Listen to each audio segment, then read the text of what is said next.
का करायचा साजरा देवाचा जन्मोत्सव त्याचं कारण सांगतो। तुमच्या प्रत्येकाच्या घरात बालक जन्माला येणार आहे। ते बालक सुखरूप जन्माला यावं। प्रसूतीच्या कालावधीत तुमच्या लेकीची, तुमच्या सुनेची, तुमच्या पत्नीची, आपल्या घरातल्या माऊलीची सुरक्षित भगवंताने सुटका करावी, याच्याकरता हा विधी करायचा असतो। हा जन्मोत्सव कथेमध्ये करायचा असतो। आपण पाळणाई म्हणणार आहे। कृष्ण अवतार हा कंसामुळे घेतला गेलेला आणि भक्तांच्या संरक्षणाकरता घेतला गेलेला आहे।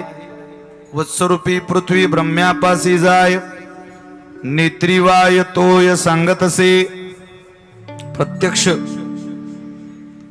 ब्रह्मदेवाजवळ पृथ्वी वासराच्या रूपामध्ये गेली आणि भगवान परमात्म्याने अवतार कार्य संपन्न करावे ही प्रार्थना केली। कंसाचा उन्माद झालेला, लगेच भगवंताने मीटिंग घेतली, देवी देवतांना बोलावलं, मायेला बोलावलं, सांगितलं माझा 7वा गर्भ आईचा काढायचा, मी 8व्यांदा जन्माला येणार आहे, माझ्या आईचा 7वा गर्भ काढून रोहिणीच्या उदरी घालायचा। तो कोणाचा असेल? बलराम दादा तुमचा असेल। शेषाला सांगितलं आता तुम्ही मागच्या अवतारात माझे लहान भाऊ होतात, आता मोठे भाऊ व्हायचंय। माईला सांगितलं तू यशोदेच्या पोटी जन्म घ्यायचा। वसुदेव देवकी माझे आई वडील असतील, त्यांचा जन्मोत्सव आपल्याला सगळ्यांना साजरा करायचा आहे। सगळ्यांनी होकार देऊन वसुदेव आणि देवकी, देवकराजेची कन्या देवकी आणि वसुदेवाचा विवाह सोहळा संपन्न झाला। कंसाने खूप सख्य चुलत बहीण आहे, भाऊ आहे, पण सख्या बहीण भावासारखं प्रेम आहे दोघांमध्ये। आपल्या बहिणीची वरात अत्यंत आनंदामध्ये विद्या करायची, निरोप द्यायचा, डोळ्याला धारा होत्या कंसाच्या। परंतु नगर प्रदक्षिणा पूर्ण झाली आणि ज्या वेळेला मथुरेच्या बाहेर रथ यायला लागला, त्यावेळेला आकाशामध्ये कडकडाट झाला। तो विजांचा कडकडाट काहीतरी सांगत होता, कंसा ज्या बहिणीच्या रथाचे घोडे इतक्या आनंदाने हाकायला लागला, तिचा 8वा पुत्र तुझा वैरी आहे, तुझ्या मृत्यूस तो जबाबदार आहे, कारणीभूत आहे। क्षणात प्रेमात वैर निर्माण झालं, तुरुंगात डांबलं। जोपर्यंत 8वा होत नाही तोपर्यंत माझ्या तुरुंगात राहायचं। बहिणीला मारायला खड्ग उपसलेलं, पण वसुदेवाने होकार दिला। तुरुंगात रहिवास सुरू झाला। देवकीला पहिला मुलगा झाला, प्रामाणिकतेनं निघून दिला कंसाकडे। नारदांनी सांगितलं याला सोडू नको, हा 8वा असू शकतो। पहिला सोडणार होता, सोडला नाही का? 6 मेल्याशिवाय, याने 6 मारल्याशिवाय 7वा कसा गर्भधारण होईल? 1 2 3 4 तब्बल 6 मुलं मारली, 7व्यांदा गर्भधारणा झाली। ते बलराम दादा होते, अवतारात होता परमात्म्याचा। दिवस भरायच्या अगोदर तो गर्भ माईने काढला, रोहिणीच्या उदरात घातला। बलराम दादाचा जन्मोत्सव झाला। इकडे चर्चा झाली, मथुरेत देवकीचा गर्भ जिरला। आता मात्र तो 8वा सगळ्यांना 8व्याची चाहूल लागलेली। 8व्यांदा देवकीला गर्भधारणा झाली। दिवसामाग दिवस भरत गेले, महिन्यामाग महिने उलटत गेले। मागची तिथी 9मीची होती, राम अवतारातली। चंद्राला राग आला होता, कारण देवाचा जन्म भर दुपारी। देवानं आपल्या नावात त्याला नाव दिलं चंद्राला, नाराजी काढायला। श्रीराम नाव होतं, श्रीरामचंद्र केलं तरी त्याची नाराजी निघत नाही। वचन दिलं 8वा अवतार तू एकटा पाहशील, सगळे झोपलेले असतील, काळजी करू नको। ती 9मीची तिथी आता तिथी घटवली।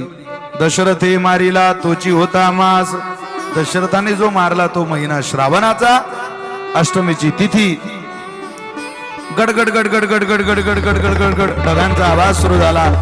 तबल्याची साथ द्यायला लागले, पखवाजाची साथ द्यायला लागले, कारण त्यांना समजलं आता मात्र जो अवताराला येणार आहे त्याला आपलं नाव पडणार। मेघश्याम मेघश्याम मेघश्याम।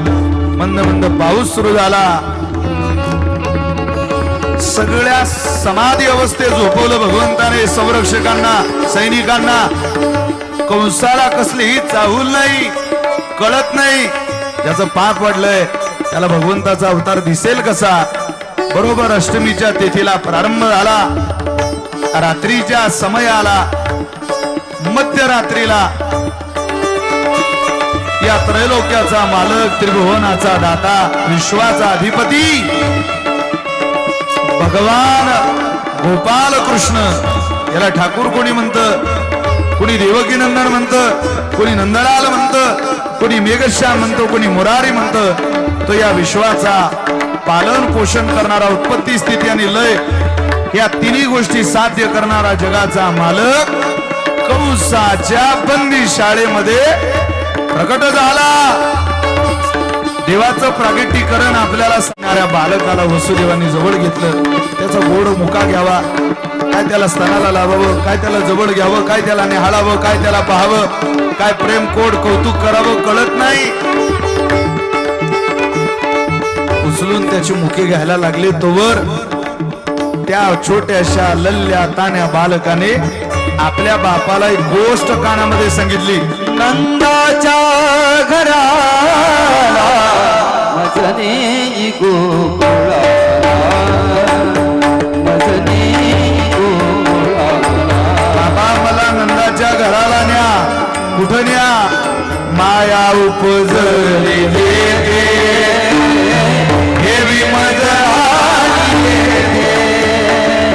मला तुम्ही नंदाकडे घेऊन चला. नंदाच्या घराला स्वतः भगवंत पित्याला आज्ञा करताय.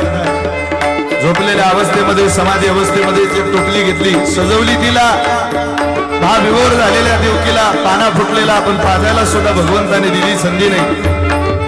टोपलीमध्ये भगवान परमात्मा ठेवला. मंद मंद पाऊस सुरू होता. शेषाने देवाच्या अंगावर छाया धरली. गोकुळाच्या दिशेनं भगवंताचा प्रवास सुरू झाला.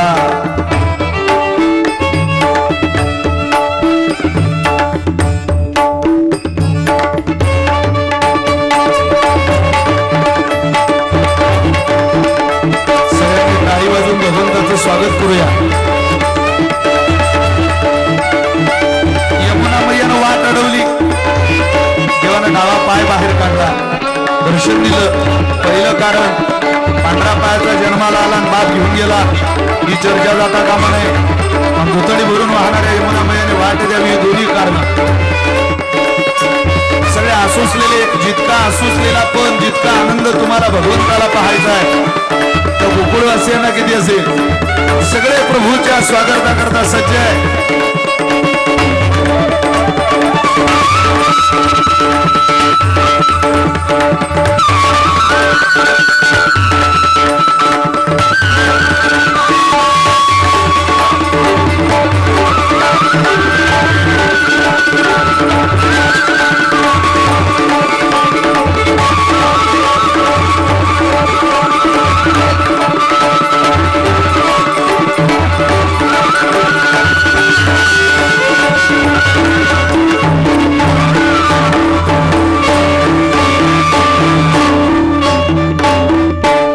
मंद मंद मंद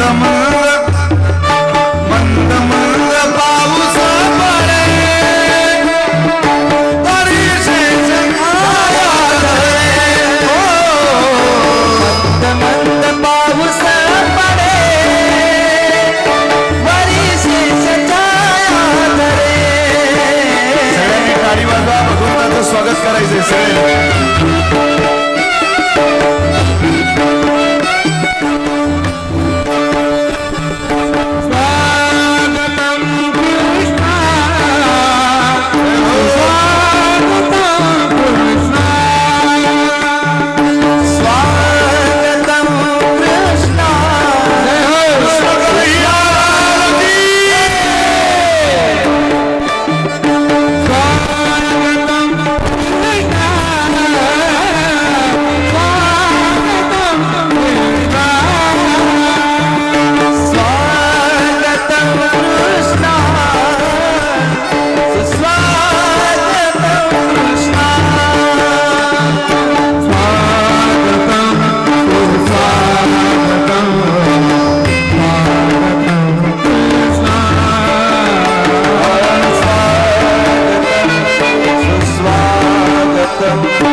जागेवर पावली करायची आहे सर्वांनी.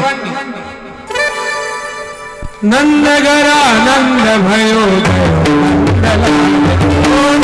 भयो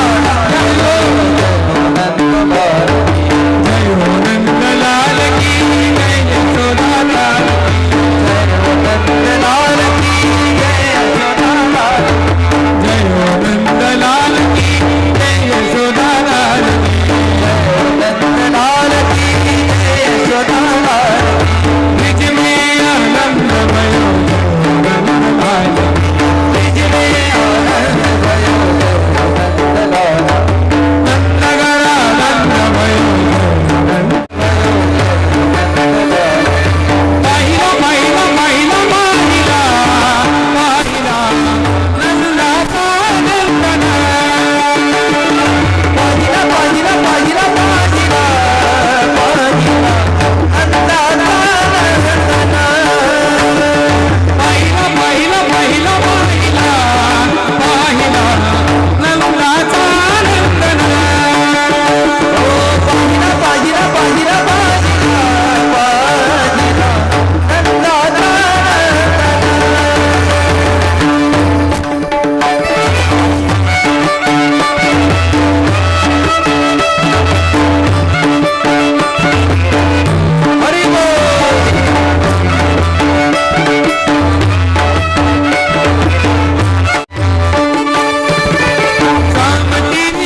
लागा देव करा भंडारी माझ्या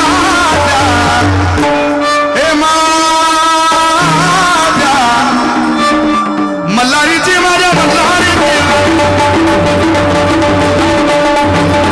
मल्हारीची वारी मल्हारीची माझ्या मल्हारीची वारी हे माझ्या मल्हारीची माझ्या मल्हारीची हो माझ्या मल्हारीची माझ्या मल्हारीची वारी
गोपाल कृष्ण भगवान की जय. घाला पाण्यामध्ये